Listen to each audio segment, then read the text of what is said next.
El mètode de l'autocàs. Seguim parlant dels rols dels equips. Per què ho fem? Ja ho hem dit.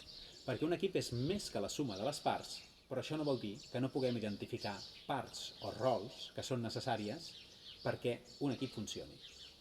Uns rols que s'ubiquen en 3 espais.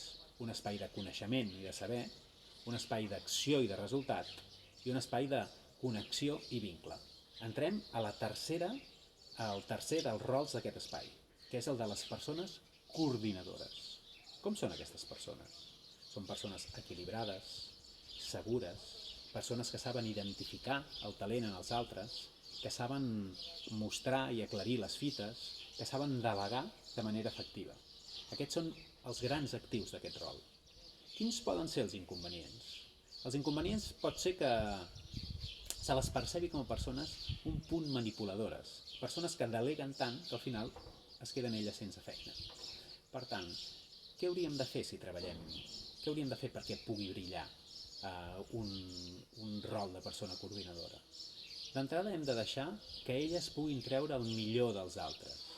I el que hem d'evitar és de deixar-les en evidència, qüestionar-les, especialment si ho fem en públic.